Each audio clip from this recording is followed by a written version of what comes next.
Welcome to my channel Fatima horror story.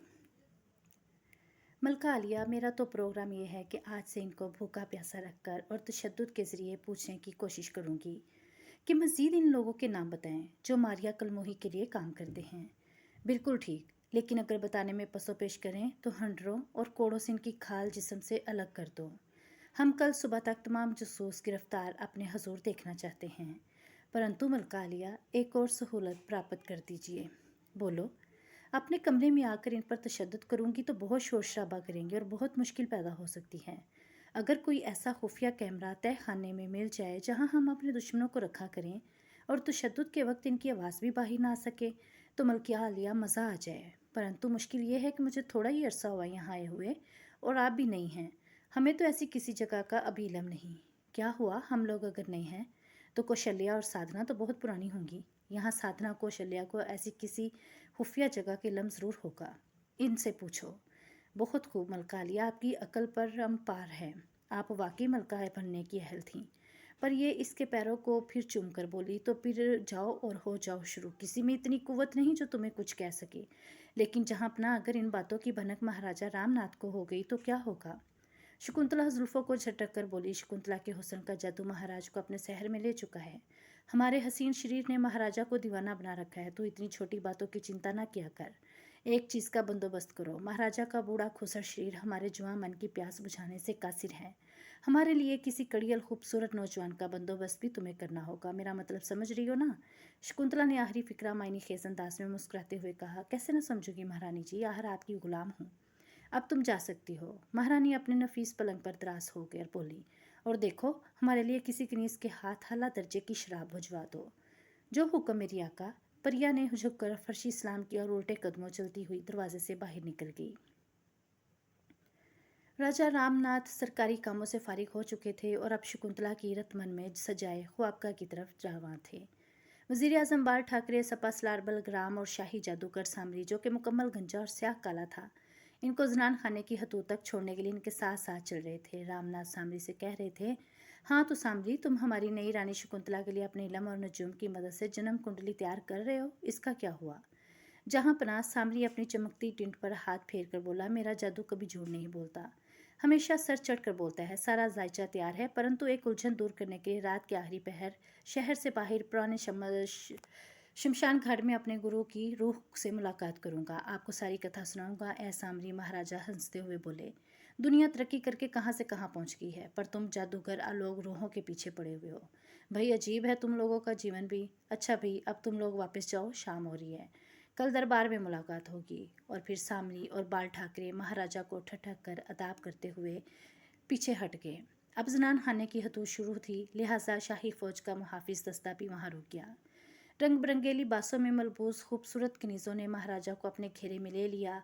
शाही फौज का दस्ता अब रात भर शाही क़याम की हिफाजत की गर्ज से आया हुआ था और सुबह से तैनात दस्ता वापस जाने की तैयारी कर रहा था। सपा सलार बलग्राम, जो मजबूत जिस्म, ऊंचे कद और साफ रंग का मालिक, अपने मातहतों की ड्यूटियां लगाने लगा। महाराजा अब जनान खाने की हदूद में आ गए थे और दो खूबसूरत कनीज़ों की कमर में हाथ डालकर इनको पहलू से चिमटाए खरामा खरामा चल रहे थे। बाकी कनीज़ें हंसी बिखेरती इसके दाएं बाएं और पीछे चल रही थीं। अरे भाई, वो कौशल्या कल से नज़र नहीं आ रही, महाराजा ने कनीज़ों से पूछा। तमाम कनीज़ें एकदम खामोश हो गईं। बिल्कुल सन्नाटा छा गया। कोई जवाब ना मिला तो महाराजा झला गए। क्या बात है, भक्ति क्यों नहीं, मैंने क्या पूछा है, तुम बताओ निर्मला। महाराजा ने दाएं पहलू से चिमटी कनीज़ को मुखातिब किया। जहां पना कौशल्या को कनीज़ खास के ओहदा से हटा दिया गया है और अब परिया जी कनीज़े आलिया हैं। परिया, महाराज जहन पर जोर देते हुए बोले, ये कौन है, किसने इसे कनीज़े खास बनाया, हमारे इस्तकबाल को क्यों नहीं आई। महाराजा माथे पर बल डालकर बोले, और कौशल्या किधर है। जहाँ पना निर्मला महाराजा के कदम से कदम मिलाकर चलते हुए बोली, नई मलका शकुंतला जी ने कौशल्या को बरतरफ किया है और उन्होंने ही परिया को कनीज़े आलिया का दर्जा दिया है और कौशल्या अब परिया की खिदमत गुजार है और इस्तकबाल के ना आने का सबब तो परिया जी ही बता सकती थीं। महाराजा ने अब दोनों कनीज़ों की कमर से बाजू निकाल लिए थे क्योंकि शाही उजला रोज़ करीब आ गया था और शाही चौबदार महाराजा की आमद की इतला कर रहा था। शकुंतला, जो नीम दराज शराब की चुस्कियां ले रही थी, महाराजा की आमद की इतला पाकर मसहरी से नीचे उतर गई और शराब का खुद खड़ी कनीज़ के सुपुर्द किया और अपने सरापे का जायजा लेने लगी। इतने में महाराजा पर्दा सरका कर अंदर दाखिल हुए। शकुंतला से इनकी आंखें चार हुईं। महाराजा खिल उठे। शकुंतला मुस्कुरा दी और अनया बाजू वहाँ करके और धड़ाम से इतनी कनीज़ों की मौजूदगी में नज़रअंदाज करते हुए महाराजा के सीने से जा लगी। महाराजा ने भी दोनों हाथ कमर में डालकर रामनाथ की गर्दन में मायल कर दी और मुस्कुराने लगी। तमाम कनीज़ें सर झुकाए शकुंतला की किस्मत पर हसद कर रही थीं। चंद साइतें इसी तरह गुजर गईं। फिर महाराजा ने आस्तिकी से सलादा किया और तमाम कनीज़ों को कमरे से निकल जाने का इशारा किया। थोड़ी देर दोनों बातों में लगे रहे। फिर एक कनीज़ इजाज़त पाकर अंदर आई और रात भोजन तैयार होने की खबर की। महाराजा और शकुंतला बाहों में बाहें डाले शाही कमरा में आ गए। दोनों साथ बैठकर खाने लगे। कनीज़ें मोर जल जलती रहीं। खाने के बाद कहवे का दौर चला और फिर दोनों सुबह तक हुजला रोसी बंद हो गए।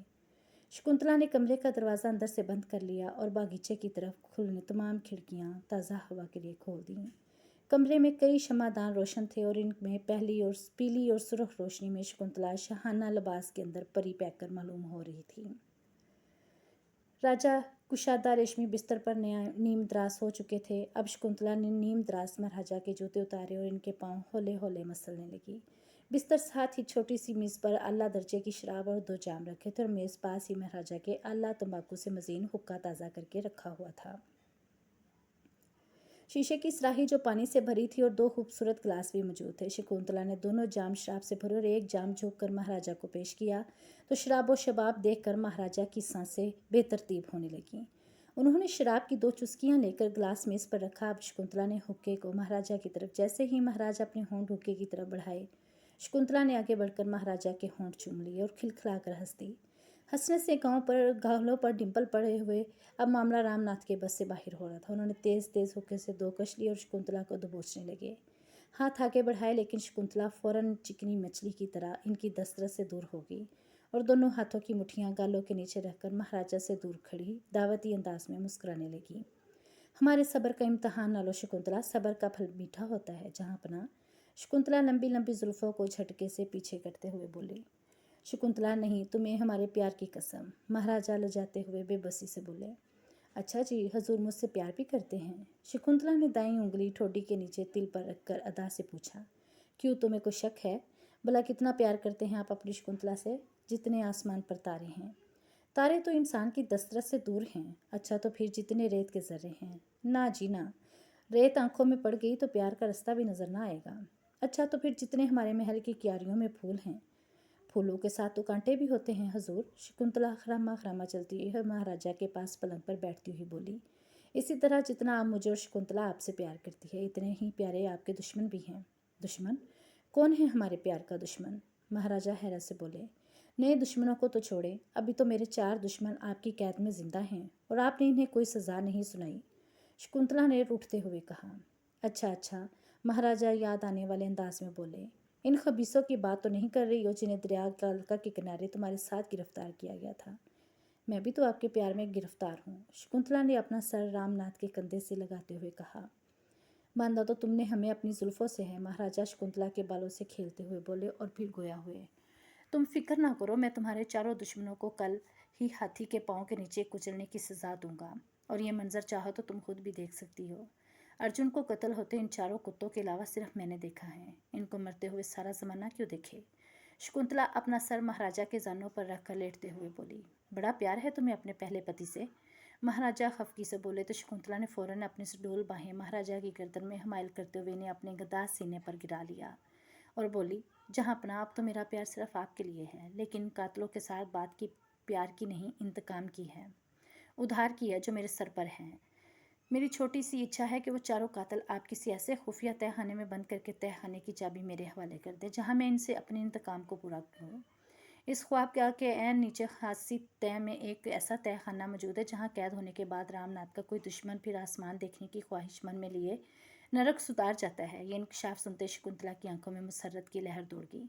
मैं कल सुबह ही तुम्हें ये तहखाना दिखाकर तुम्हारे 4 दुश्मन इसके अंदर कैद कर दूंगा। फिर चाहे तुम इन्हें कल ही कत्ल कर दो या सारी ज़िंदगी सिसका कर मरो। अब खुश हो?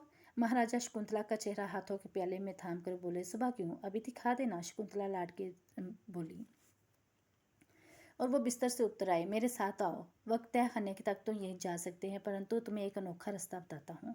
शकुंतला भी बिस्तर से उठकर अपनी खूबसूरत जुल्फों को दुरुस्त करते हुए महाराजा के साथ हुई। कुशादा कमरे के एक कोने में आकर महाराजा ने फर्श पर पड़ा कलीन हटाया तो नीचे सुर्ख रंग का एक गोल निशान बना हुआ था। फिर महाराजा ने जूते उतारकर अपनी एड़ी सुर्ख निशान के ऐन ऊपर रखी और पांव का पंजा जमीन से उठाकर दाएं तरफ जोर से घूम गए तो शकुंतला का मुंह हैरत से खुला रह गया, क्योंकि अब दीवार पर रंगों से बनी दो फूलों की बेलें जो छत से फर्श तक थीं एक दूसरे से बेआवाज़ जुदा होने लगीं। और दीवार के अंदर अब तकरीबन इतना शगाफ हो गया कि कम से कम 2 आदमी बैक वक्त गुजर कर दूसरी तरफ जा सकते थे। कर सकोर इनकी आवाज़ भी बाहर ना आ सके। ये कौन सी बड़ी बात है शकुंतला, महाराजा ने इसे लिटाते हुए कहा। महाराजा दीवार के दूसरी जानब गए तो शकुंतला भी साथ ही चली गई। अब इसने देखा कि तकरीबन 4 फुट चौड़े और 6 फुट लंबे तंग कमरे में थी और सामने सपाट दीवार थी और फर्श पर यहाँ भी कालीन था। महाराजा ने दाएं और बाएं दीवारों के नीचे फर्श से कालीन फिर हटाया तो वैसे ही सुर्ख गोल निशान बने थे। शकुंतला, ये दाएं तरफ वाला सुर्ख निशान वैसे ही एड़ी से दबाएं तो सिर्फ घुमाओगी तो रास्ता कैद खाने की तरफ जाएगा, और बाएं दीवार के साथ बना सुर्ख निशान वैसे ही दाएं तरफ घुमाने से एक तवील राहदारी में पहुंच जाओगी और आखिर तक चलते चलते खासी देर के बाद ये सुरंग महल से बहुत दूर पहाड़ियों के अंदर एक वीरान जगह पर जा निकलेगी।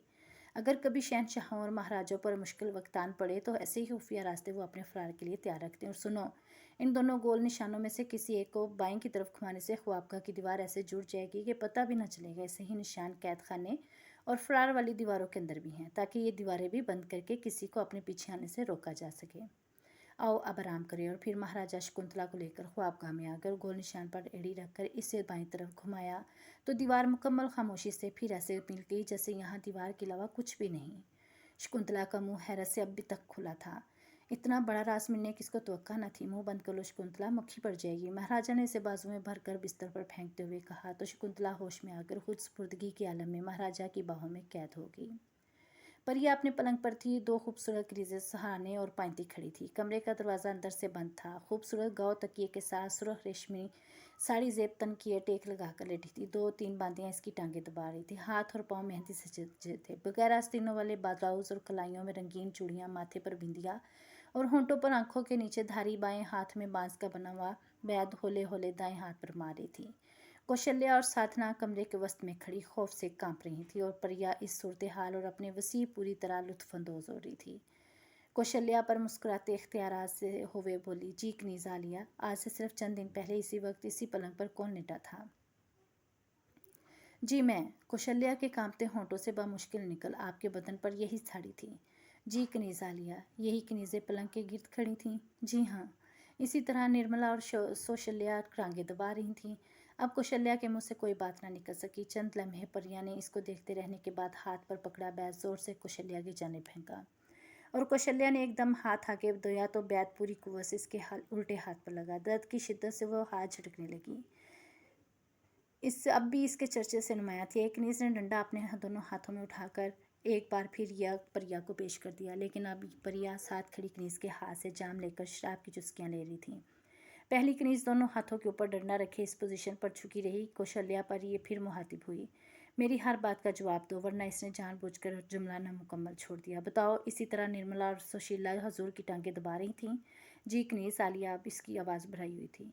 इसी शराब से आप शौक फरमा रही थीं? यही बैद आपके हाथों में था? हाँ जी। जहाँ आप खड़ी हैं वहाँ कौन खड़ा था? आप कनीज़ आलिया, आपने मुझे गालिबन इसी बैद से मारा था। जी हाँ कौशल्या, अब आने वाले वक्त को भाम चुकी थी, क्योंकि मारा था हजूर ने मुझे। जी मैंने कहा था कि ये नया बैद आज ही मंगाया, ज़रा इसको चेक कर लूँ। अच्छा जी। परिया उठकर बैठ गई और आंखें झपका कर बोली, अब मुझसे क्या तवक्का करती है? परिया जी मुझे माफ़ कर दें। कौशल्या ने आगे बढ़कर अपना सर परिया के कदमों में रख दिया। इसे अपना हशर सामने नजर आने लगा। वो अब बाकायदा रो रही थी। परिया ने दाएं पांव जोर से चलाया जो कि कौशल्या के मुंह पर पड़ा और वह पीछे की जानिब गिरी। जब उठी तो होंठ फट चुका था और खून की पतली लकीर बाहर आ रही थी। निर्मला और सुशीला परिया जोर से बोली, जी कनीज़ आलिया, दोनों एकदम सीधी खड़ी होगी। बैद लो और दोनों कौशल्या और साधना पर बरसाना शुरू करो। इस वक्त तुम्हारा हाथ रुके जब दोनों की चमड़ी जगह जगह सुधर चुकी हो। निर्मला ने स्पाट चेहरे के साथ बैद पकड़ लिया। सोशल्या दूसरे बैद इसी पलंग के नीचे पड़ा है। सोशल्या ने फौरन झुककर पलंग के नीचे दूसरा बैद निकाली और थोड़ी देर बाद बैदों के बरसने और साधना को शल्या की चीखों की आवाज़ें मुसलसल आने लगी। कमरे में मौजूद तमाम कनीज़ें सहम चुकी थी, जबकि परिया मुस्कुराते चेहरे के साथ एक हाथ से शराब की चुस्कियां लेने लगी और दूसरे से अपने सीने पर पड़ी खूबसूरत चोटी से खेलने लगी और शौक नज़रें तड़पती कौशल्या और साधना पर जमा दी।